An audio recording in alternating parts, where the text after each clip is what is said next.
I'm your host, Nathan Taylor, and today I'm excited to be joined by Josh Summers. How you doing, Josh? I'm doing well, Nathan. How are you? I'm doing well, thank you. This is a little bit of a different episode for us on a couple levels. We're once again going back to this topic more about keeping our kids safe, which is a little bit less business focused, but critical topic with back to school and just something I'm wrestling with. I know a lot of people wrestling with, and excited to chat about it. And it's also a little bit of a unique time for our show. We usually stream it live when we record, and it's a little later here in town, but excited to have you on, Josh. So tell us a little bit about yourself, Josh. Yeah. Well, we're recording at an odd hour. I don't know if it's because of me, but if it is, I really appreciate it because I actually live out in Asia. And so this is it was a challenge to get our time zones to sync up. But, I've been living out here with my family for the past, my wife and I for the past 15 to 20 years. And we've really, we love living overseas. And there's, so many different aspects of that is fun, it's adventurous, it's exciting. But there's also a lot that's scary and difficult. Visas being one of them, but also kind of just what we've learned the hard way is that when you live overseas, you kind of give up a lot of rights and a lot of things that you take for granted, I think, when you're in your home country.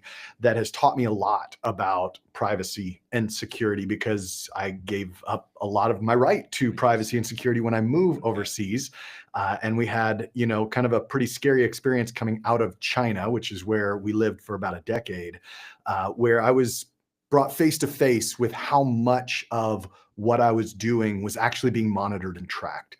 And that's where kind of a lot of my interest has come from in this whole privacy and security space, is just this recognition that, man, I was being tracked digitally a lot more than I thought I was. And that scared me a little bit, and it scared in a good way. And so I've been on kind of this journey to discover as much as I can. I'm not I don't work at Microsoft. I don't have a lot of that kind of background. A lot of what I do is a lot more practical, thinking at it from the perspective of my parents or us as a family. And so I have a YouTube channel, All Things Secured, and a website where I kind of document a lot of that stuff. That's awesome. And you and I connected because I've been following your stuff for many years, very Thank much you. business focused on the security side, but the overlap is often very, very much the same thing, right? These concepts Yeah. about privacy and risk and how we secure things, and your content on things like YubiKeys and password managers is the best on the internet. And, we use a lot of YubiKeys with our customers, but frankly, you have some of the best content on understanding how they work. So I encourage people to go check it out. All Things Secured. You've got great content. And I've learned a lot just for my personal privacy from your stuff, of just kind of hearing another voice kind of talking through things I hadn't thought of. So really appreciate your content. So asked to be on the show. Also know you got kids and you understand the space. So talk to us about, the challenges of protecting, young brains and minds and hearts on a very crazy digital world. Oh man. That's an open-ended question. First, I want to start, Nathan. How many kids and what ages are we dealing with here for you? Yeah, I got 3, 12, 8, and 5. So the 12-year-old's definitely the one where we're running into more of this. So yeah, and there's no wrong answer here, but have you already do they have their own phone yet?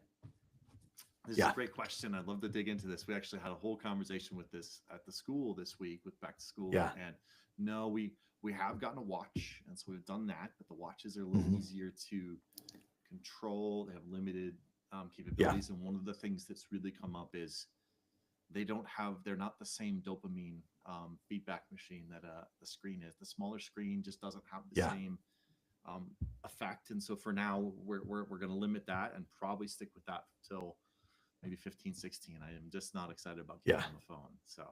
Oh man, Nathan. Okay, you and I are kindred spirits then. So I've got a 13-year-old and an 8-year-old, both boys, and we're at that point now with my oldest, being in 8th grade, where he almost feels entitled to having a phone, and I think part of that is because all of his peers have a phone.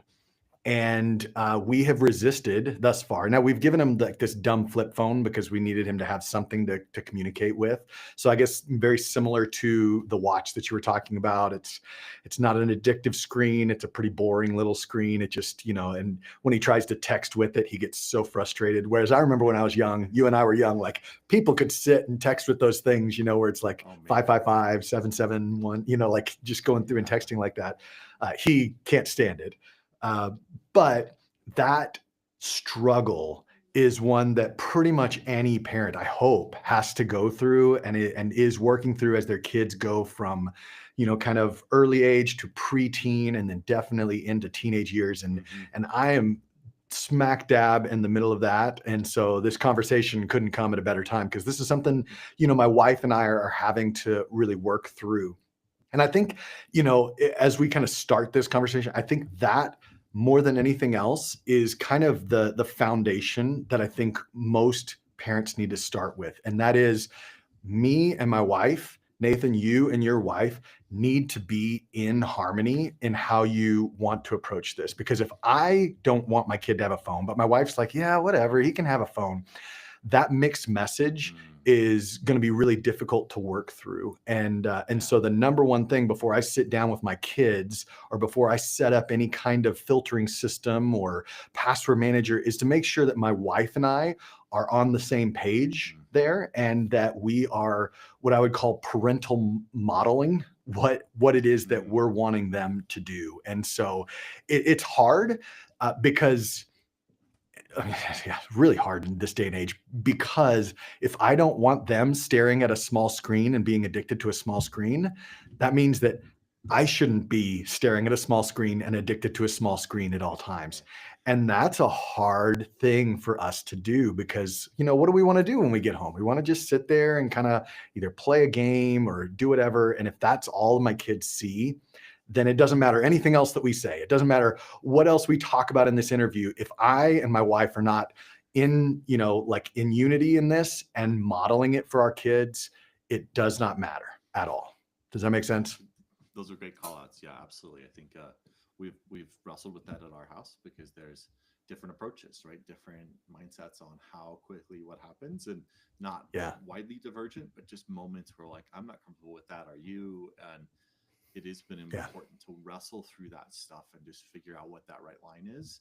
And I love that you called out the peer pressure. We're hearing a lot of that, not only from our family, but other families. Just, hey, well, they have one and I want one. Yeah. Why can't I? And kind of having to really have that conversation for where we know what the rules are, where we want to land, and we're comfortable in that. We've thought that through. And then we're united. And then you're absolutely right about like, my kids are calling me all the time. Hey, Dad, you're looking at your phone again. You're like, you're right. I got to put it away. It's hard. It's really easy when you're bored to just go pick it up and go for that dopamine hit. And our brains are wired for it. And big tech knows how to jack right into that dopamine feeder and just feed it to us. And it's we're all guilty of it. I really try to keep the social media stuff off my phone because I know I get sucked in. It's like start watching YouTube shorts on a Friday night, and before you know it, it's 3 hours later. It's just incredible. Exactly. So. Yep.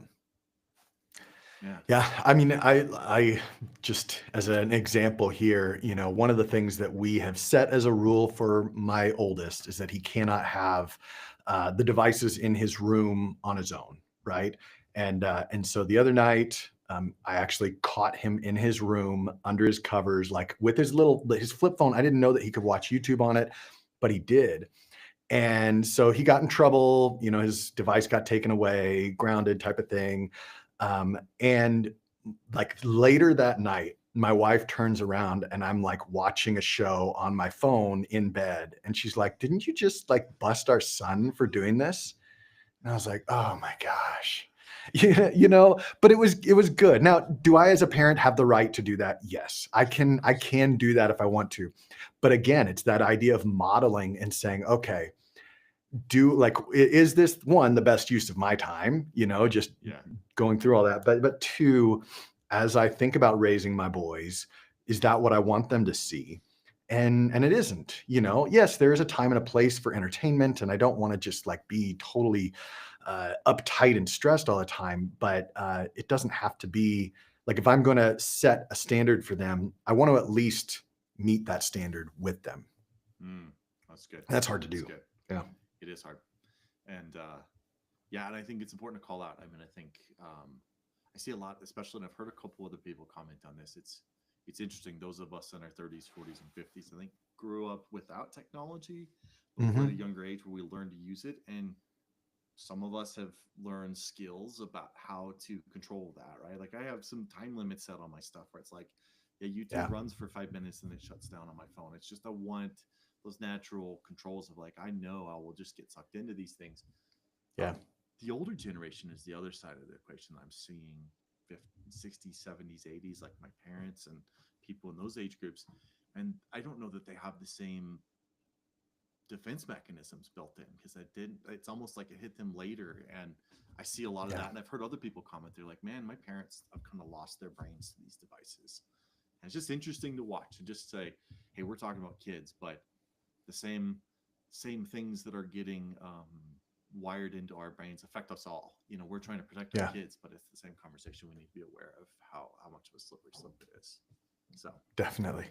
Yeah. I think that in itself is its own interview and conversation is, us and dealing with our parents and privacy and security. That's something that I have to think about as well, is how do I make sure that my parents aren't an easy target? Yeah, no question. Yeah, absolutely. And I think also, I love what you said. It was one of the things we talked about at the school when we were having this conversation, that like some of those simple rules, like when we talk about keeping our kids safe, we want layers of controls, right? We want filtering on the network. We want filtering on the devices. We want, time controls on the devices. We want parental controls, all these things you put in place. But a big one that we had talked about a lot was unsupervised use is just asking for boundary testing, right? Like, hey, it's not allowed in your room. It's used in a public space.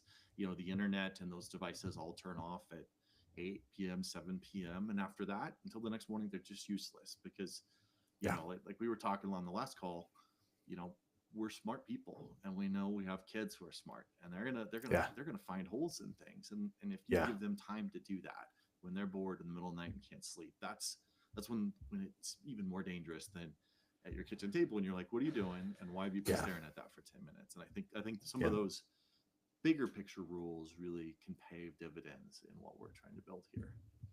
I completely agree.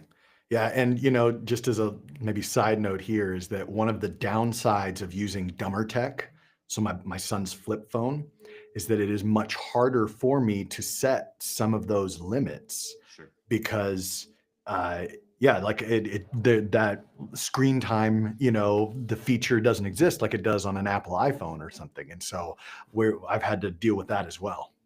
Yeah, that's absolutely a variable. And I do think there's value in, as you're looking at this, hey, I really want a phone or I want to watch. So there's some really interesting options out there. The Bark phone, the Bark watch, purpose-built devices that are very carefully dialed in.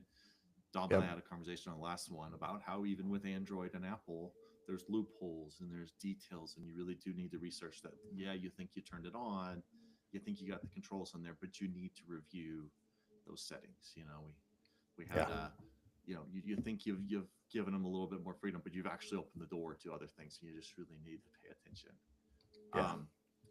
What are some other things you've done that you've kind of found helpful, or things you've wrestled with in trying to kind of help protect your kids? Yeah. I mean, there are a number of things. I think going back to even what we're talking about here with devices and limits and stuff, I really like to think of it in three different layers. And sometimes each problem requires a different layer, right? And you mentioned all this, but you have the network layer. So that is the Wi-Fi network that you have. And depending on your Wi-Fi router, you can have granular control over every single device, right? So there are some routers where you can log in and say, okay, this device has internet cut at this time. And, you can actually go in and make those changes. And then you've got like the device level, where that's something like screen time or, going in and making sure that there is controls on the individual device or maybe that particular account for your kid if they have multiple devices on that account. And then you have like the app or the service level where I can go in with a little bit of control on like YouTube and kind of at least, control what they can access, monitor a little bit of what they can access.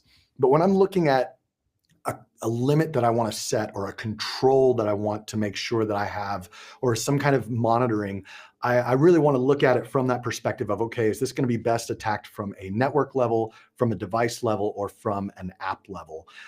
And a lot of that is trying to think even as a kid and see, okay, if I were given this limit, how would I try to get around it?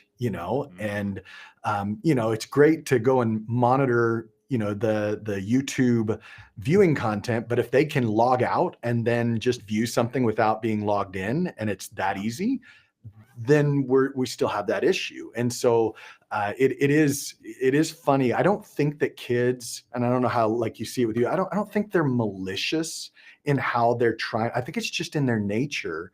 It's like water. Water going downhill, you put a block in front of it, it's just going to naturally try to find a way around it. And I think kids are the same way. And so I don't necessarily fault my kids for trying to find the workarounds. There's still going to be punishment if they directly disobey something that I've asked them not to do. But I also want to recognize that, one of the best ways to protect them is to try to find those loopholes as best as I can. And then, hope that, as I'm modeling and being hopefully a good parent, that I can use those teaching moments even when they do find ways around it. Yeah. We talked a little bit about this. You've got this continuum of, you got a 13-year-old, I got a 12-year-old going to 18. At 18, a lot of the controls and the influences start to drop off dramatically. But I think it is important to think of it as, and we want to taper at the right speed, but at some point they have to own these things. Yeah. Right? They've got to decide how they're going to be digital citizens, or they're going to navigate all the things we're talking about. I do think there's some, as they're younger, you really want to control it. And then as they get older, you want to see them understand what you're trying to build and own it, and make it their own. So I like that. I think, and I do like your conversation, because I think you have to think about it. We talked the previous call, it's kind of risk-based. Where are the risks? Okay, the network level, I'm putting a high level protection of the Saints. I'm just going to make some things really hard to do. And then on the app level, on the device level, I'm going to put some additional layers. And then on the app level, I'm going to control it. But, there's just some apps that, are going to be problematic. There's some like Kindle, Spotify that you think, oh, that's easy. No, you look at what you can get into there. It's concerning, and so you have to then navigate, what your controls are there, and kind of go through each layer. We talked a lot recently about just the dangers of AI, that they take another layer, because they are very difficult apps to then put those controls in. A lot of your filters aren't filtering them, right? It's just, nope, that's just ChatGPT connection. That's just a Grok connection. And, there's a lot of access to content and conversation and mindsets and worldviews and, very strange psychosis in the AI model that you just really want to be like, I don't want that around. So you really have to think through that stuff of like, hey, you allowed that app, but what does that app give access to? Yeah. No, that's a great point. And I think that kind of leads into this, this conversation about the fact that, we cannot completely shield our kids from every known threat online or every bad habit. But what we can do, and what I want to be doing, is from now until they get to that age when they're no longer under my supervision, is I want to teach them the habits. I want to give them the tools that they would need to be able to make better decisions, to navigate all of this safely. And there are a lot of different, parts of that. I think one of the big ones for me is just digital footprint awareness.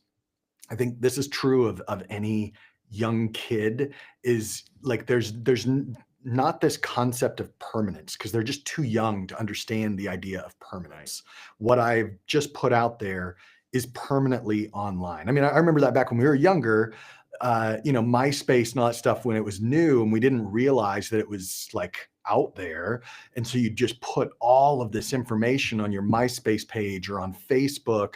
And it wasn't until later that, we had to claw back and go, wait a second, that probably wasn't a good idea. And I want my kids to understand from the get-go, like, it doesn't even matter if we're talking about email or chat.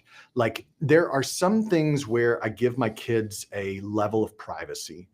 And I know that there are differing views on this, maybe even between you and me on this, but like, my kids know that their email is not private.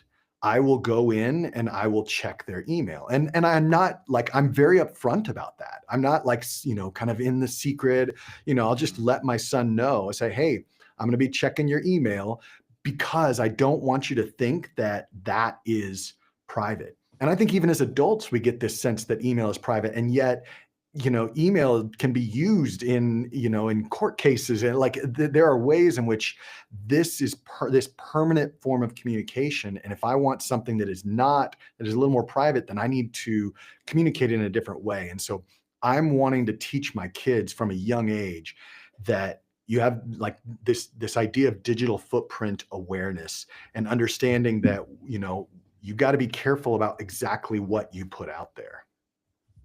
Yeah. No, it's really good stuff. And it's kind of, I think the biggest concept of all of this is communication. We've got to be educating and communicating, because like you said, you can't prevent all the scenarios. They're not going to be under your protection in your household within a short number of years. So it's a lot of like, can I educate you? Can I help you understand? And we've talked about that a couple of times. He's like, well, this should be my stuff. And I'm like, well, none of my work communication is mine. Every bit of it can be looked at. Like you said, any email's really easy to snag, and as it's flown across the internet, or the people you send it to have access to. The same thing as text messages, right? The number of scenarios in the news recently where, some famous politician or some famous celebrity is texting somebody, and all of a sudden the other side, even on a secure texting app like Signal, the other side is like, but I'm not following the same rules, and I gave the world everything you sent me. I think teaching them those mindsets of like, what is truly private. Do we want to protect our privacy, but we have to be eyes wide open of how little privacy there really is in some of these things. Yeah, I agree. I think the second part of that I try to teach my boys, in business, we've got this idea of an MVP, a minimum viable product. And I've kind of, switched that around for my boys and say like the minimum viable profile, right? So it's whatever you're being asked information to give in a form, or whether it's, something that's on a Facebook page, what is the minimum amount of information that you can give that still allows you to use that app, that service, that whatever, that minimum viable profile. Just again, trying to teach them this idea that even my older parents sometimes forget, which is people ask for more information than they actually need. And social media, it wants you to give it as much information as you're willing to give it. So being as stingy as possible and saying, hey, I'm going to give you my birth year, but maybe not my exact birthday, or I'm not going to tell you, all of this, information that you're asking for unless it is absolutely necessary. One of my pet peeves, and this is just as adult, is when services ask for, like, I've had services ask for my social security number, when you're just like, okay, wait a second, this isn't a government, this isn't a bank. Why are you asking for this information? And when you dig in and actually say, why do I need this? I've actually had one of them say, oh no, it's just for our records. It's like, no, then you're not going to get that information. Yeah. That building that awareness, and you've got some great stuff on your site about, where you can do one-time phone numbers or one-time addresses and one-time email addresses, where you go, yep, I don't want this service to know more about me.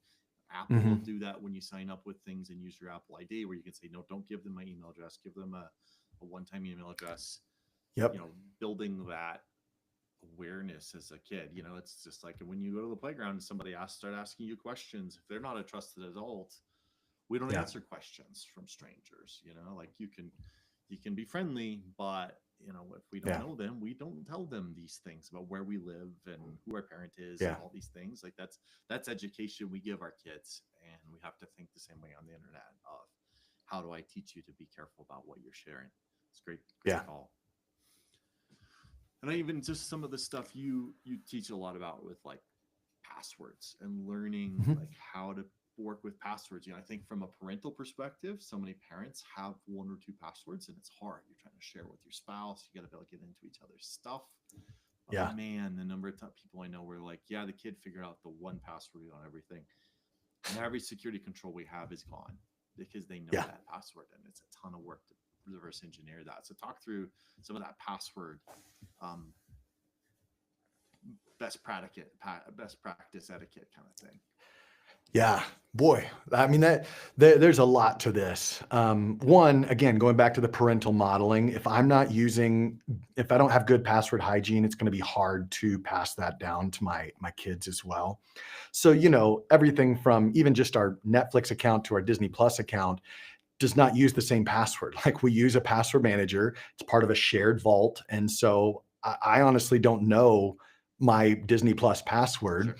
But that doesn't matter because we use the password manager and that's what allows us. So it would be hard for my kid to just go in and log into some of this stuff unless they knew all of that. But what I do find ends up happening is I need my kids to be able to access their device, right? So if, let's say they've got an iPad that there's control in when they can use that, but I don't want to have to be there and type in the passcode every single time. So they know the passcode to get into their device. The problem is if I use that same passcode for everything, suddenly, like you said, they have the ability to access a lot of things that maybe I don't want them to be able to access. And so my wife and I have a separate PIN code that she and I know that is different than the PIN code that allows my kids to open and unlock their devices. And my kids know that, right? They know, and it's, best practice, like, Dad, can you please put in the PIN code? And then they'll turn away because they know they're not allowed to look. And then I'll put in that PIN code that allows them either extra screen time or whatever it is. But I don't want that PIN code to be the same as the one that unlocks the device. And that's challenging.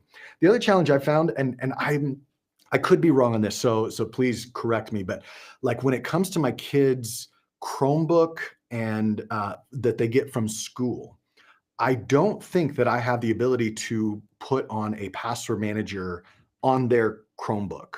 I think that the controls have not allowed. I've tried before and they don't allow. Maybe it's different for different school systems. So the reason why I bring that up is because they've got a password for their school email that they have to be able to remember. They have to be able to, and so there's part of this where I've got to teach my kids how to create a strong but memorable password. Right? How do we make this a longer, password that is still memorable, and that maybe even changes between different services, right? So I've got this system where I've got a primary like password that I start with, and then it changes depending on the service and how I could do that to make sure that each password is a little bit different. But then on the devices that we provide. So let's say that is an iPad. I want them, now they've got Proton Pass or 1Password or whatever password manager that you use as a family, they've got access to that. And then from there, I, as the kind of the moderator or the administrator of that account, can give them access to whichever accounts that they need the passwords to. But that hopefully will teach them how to use a password manager in a pretty controlled environment, especially when I don't necessarily have that same control on their school computer. They also have a separate email. So I try to have them, everything that has to do with school happens on your school email, but everything, communicating with grandma and grandpa, communicating, outside of school, that happens on your personal email. And there's kind of this separation. It's like laundry. You want to keep it separate. It just keeps it a little more clean, when you do it that way. Yeah, that's great. And I think just teaching those skills, like these are just life skills of like how do you manage passwords, and a lot of people don't ever figure them out. I mean, there's a risk with a lot of our businesses where we put a lot of work into building the cybersecurity posture of the business. Yeah. But candidly, I'll tell you, often the CEO's personal password stuff is what keeps me up at night, because I know they use the same password and there's a spreadsheet on their home computer with every password. Yeah. And man, you compromise that machine and their ability to get into the business is incredible. And so and Yeah. again, similarly, we've really started to really teach separation of work and home. Like I want your home stuff there and your work stuff there, and you can't use them on either. Like where you're not allowed to do personal stuff because I don't want you browsing Craigslist and YouTube on your work machine because it's for work. Yeah. And we Yeah. need it focused. But those skills of learning proper password, techniques of learning to not reuse passwords, use a password vault, um, and even in business, we push hard. It's one of the security controls we push. Same thing. Hey, we need to get a password manager. You should have a password manager. Single sign-on where you can with MFA Yeah. and high-level security. But then for the rest of the passwords, I want you using a password manager and using randomized passwords on every service, because Yep. it's just human nature is consistent and repeated. We will reuse Yeah. the same thing or a variation on it. And at some point, one of the many services you trust and live in every day is going to get breached, and that's going to happen probably Yeah. once a month. And so whatever's in there is getting out. And if it's the key to everything else, we got to teach our kids how to manage this, because it's just going to be a wild digital world as the world evolves quickly. I think the risks are moving quicker than our ability to understand them right now. It's evolving very quickly, especially with AI. Yeah. Yeah, that is so true. And I think even as I continue to learn, trying to communicate those learnings to my kids is challenging, in a good way, but it's still challenging, right? Even pass keys. It's like at this point, do I introduce my kids to pass keys yet? Like, I still think there's a lot of confusion around how pass keys are implemented across different platforms, how it's used.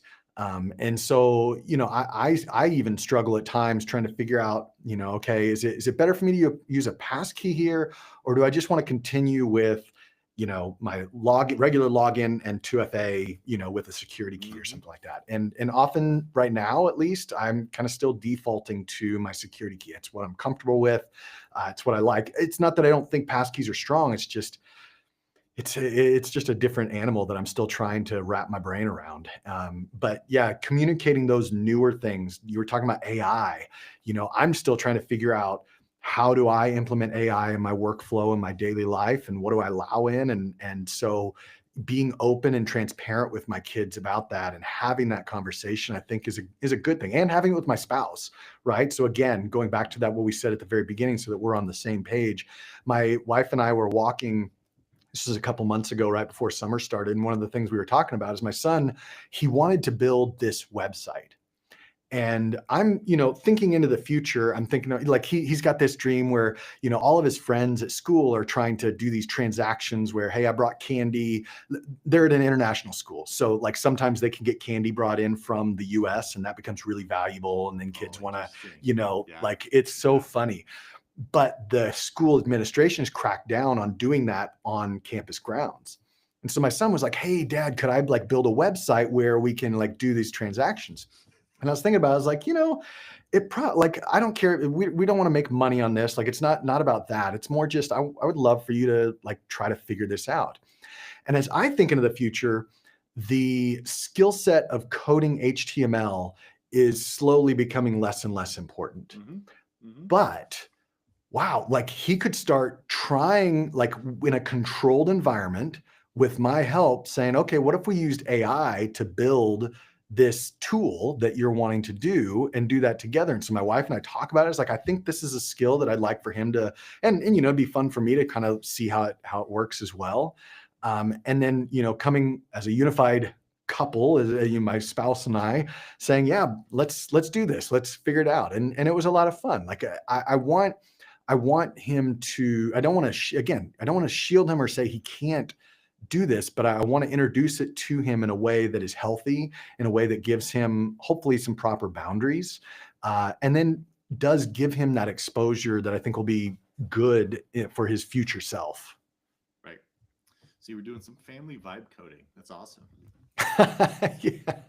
Is that what it's called? I have no idea. Yeah, that's the slang term for writing code with AI. It's vibe coding. So Interesting.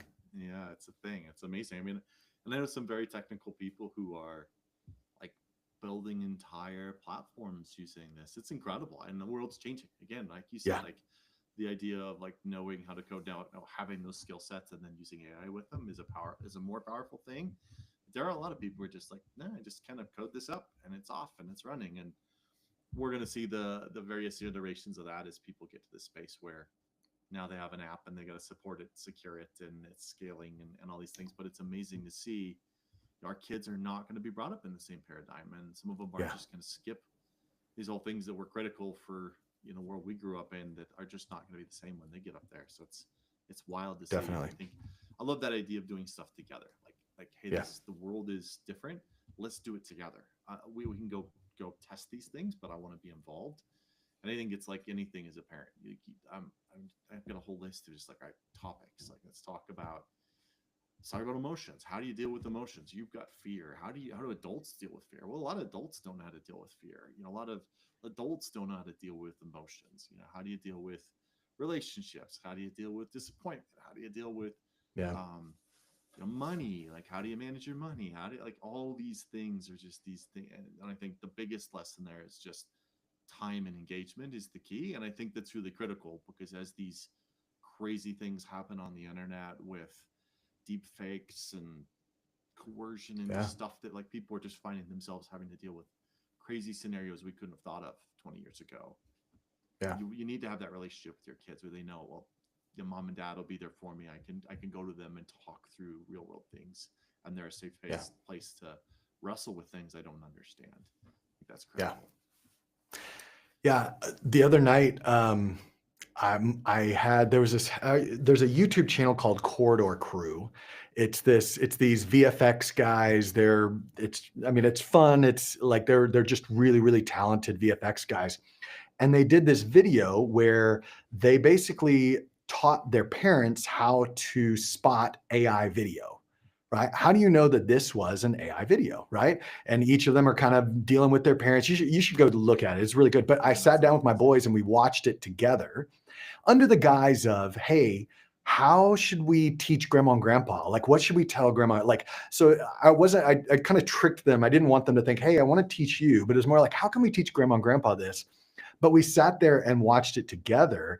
And it was just a great little educational moment, both for me and for my boys, like, because this is the world that they're growing up in and will continue to be where, okay, I'm scrolling through my social media even now going, wait, is that real? No, that's not real. Okay. Is this real? Like I'm constantly having to question.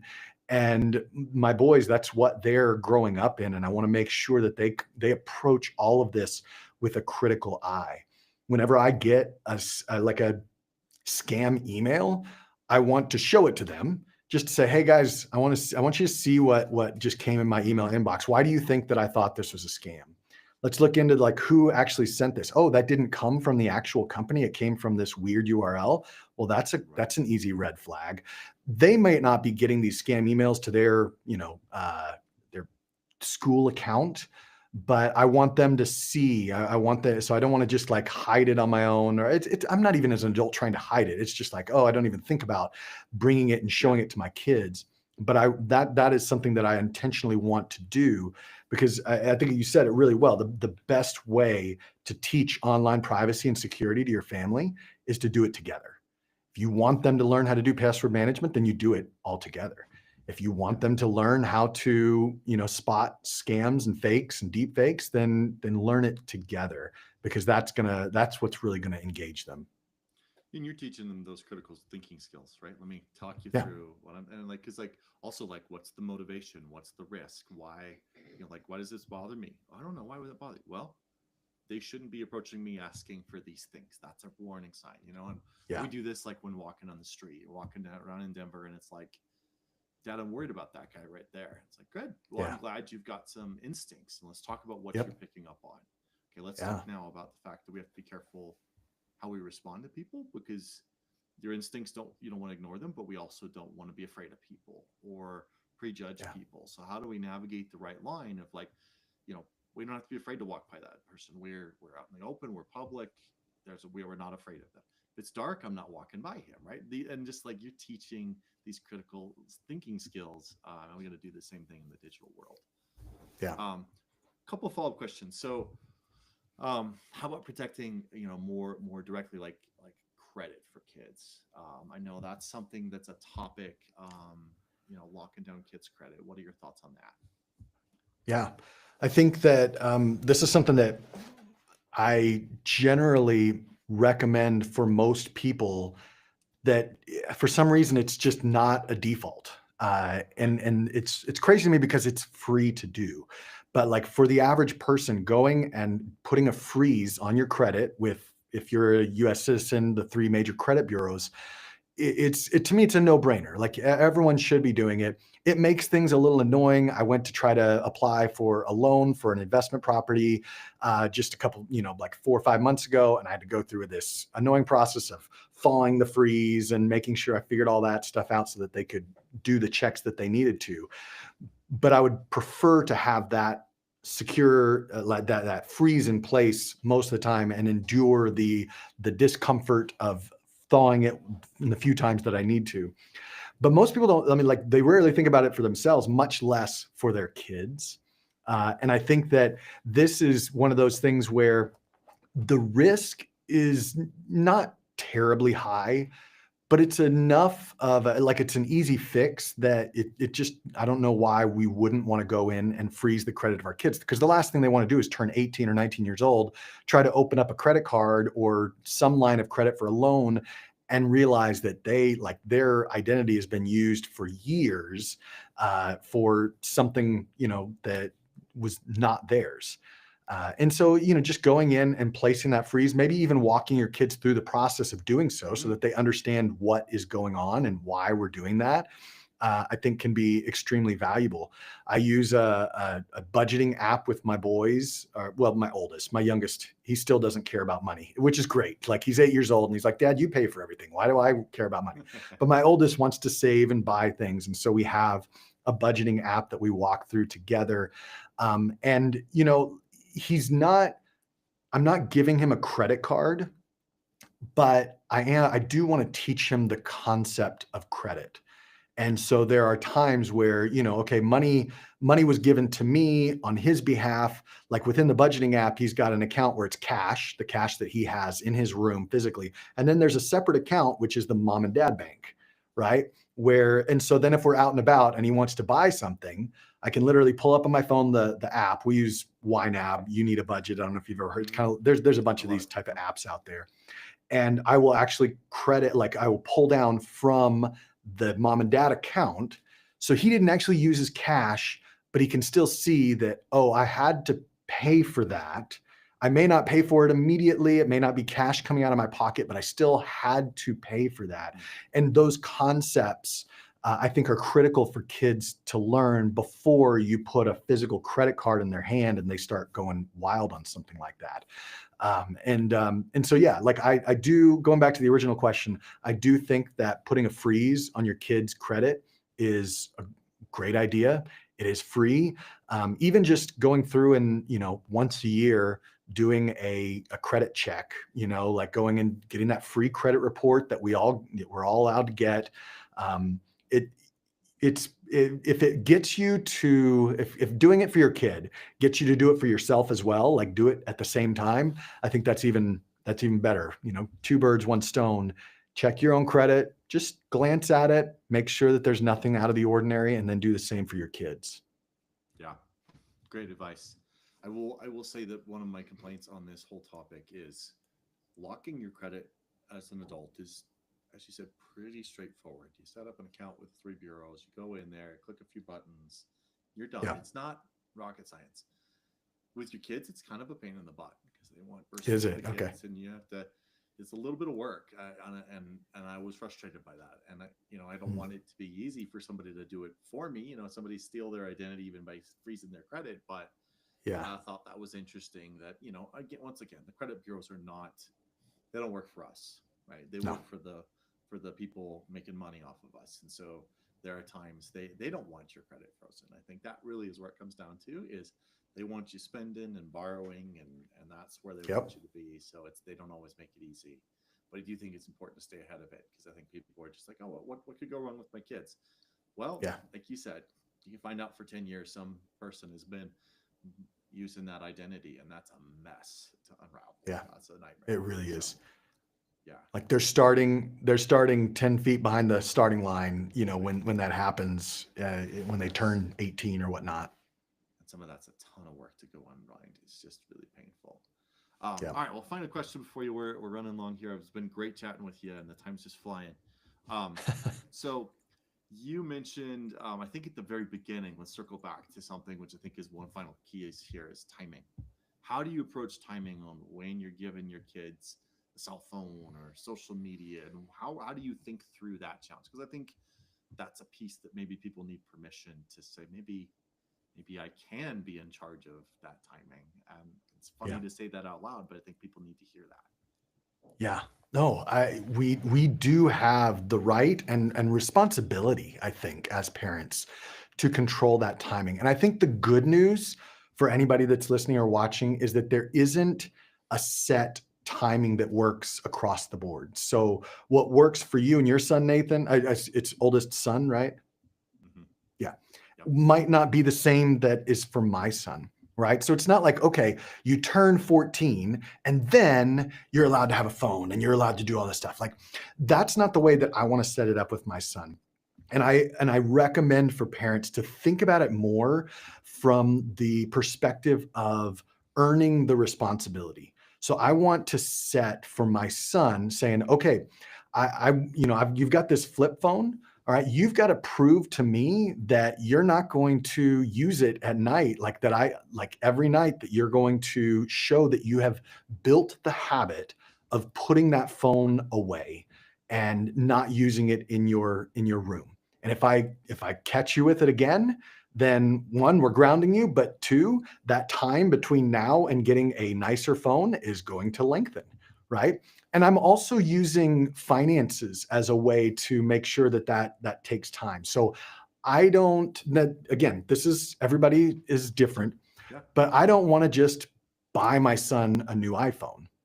I don't think that sets the right mindset for him, that, oh, this is like these devices are just free, and we just, it's even adults sometimes think that when they go into their phone plan and you get a free phone with it. Like, I don't want my son to think that this is free. So he has to actually, if he wants this type of phone, which he wants an iPhone, I could get a much cheaper Android phone, but he really wants an iPhone. Well, okay, you're going to have to earn that. And at your hourly rate of mowing the lawn, there's certain things that we pay my kids to do. There are certain chores that they just have to do, right? Doing the dishes, cleaning the room, I don't pay them for that. Mowing the lawn, babysitting his brother, like, he gets paid for that. And it is hourly rate. And at the amount of time that we do it, it's going to take another year before he can earn that phone. And then once he does, he will hopefully have a little bit of a better understanding of the value of that. But during that time, I also want to put in there, as a dad, different challenges that teach him habits, right? So, son, I want you waking up every morning and, like before school, I don't want you going straight from bed to breakfast to school. I want you to go from bed to some kind of habit that you've set. I don't know if it's working out, if it's reading your Bible, if it's doing, whatever those things are. I want you to show me that you can create and follow a habit, right? So I want to set these kind of standards that he has to earn his way into. And maybe for some boys or girls, it's fast, right? Okay, they have shown that they can handle the challenge of that screen in their pockets at all times. But for others, and I think that my son might be one of these, it's going to take a little bit longer. It's going to take a lot more coaching along the way. And I don't want to give him that device too early. So all of that summed up to say, I don't think that there is a prescribed, every kid at this age can, you can start doing this. I think each kid's going to be different, and it's up to us as parents to know when, our kid has learned the habits that are going to, because we're handing them the ultimate habit making machine, the ultimate, and I don't want them to learn their habits on that thing. I want them to learn their habits and then apply them when they get that device. That's great. That's great. Love it. I love that. Good feedback. Good perspective. I do encourage those of you listening or watching this later, go check Anxious Generation out. It's a book about the impact of social media on young minds. I think there's some strong data that says, right, you might want to give them a phone, but you really need to think through the minimum age, just development wise, that they should be on social media. That 14-year-old brain is not ready for the pressure of trying to figure out who they want to present in a fake world to other fake people. They're already trying to figure out how to present what they want to present in a real world to real people. And I just think whether it's the phone or it's social media, I think intentionality is key on timing. And I love your idea of some of that being earned. There are some kids who can get on and go, yeah, I'm going to peruse Instagram with my parents in the room once a week. I get to go look at certain things and check out stuff. And I get that. Like, you understand what your favorite athlete or favorite music artist is doing. And so let's do it in a way where we have rules and where you're showing your discipline and your maturity and how you handle it. So I love that approach. Yeah. Well, Josh, I think we could go on for hours. There's so much here. There's so much we could dig into. But I really appreciate your perspective. Really love your content. So how do people follow you and learn about all the things you're doing? Yeah. Well, everything is just under the handle All Things Secured. So whether it's on YouTube, you can find me at All Things Secured. Allthingssecured.com is the website, or Twitter as well. All three of those platforms. Awesome. Well, go check out Josh's stuff. It's great content. Like I said, even from a business perspective, a lot of it has very similar application around YubiKeys and password managers and privacy. It's the same stuff. So really great stuff. Thank you for your time. It was a pleasure talking with you. And thank you so much, Nathan. You're welcome. We will catch you all on the next episode. Thanks, everybody.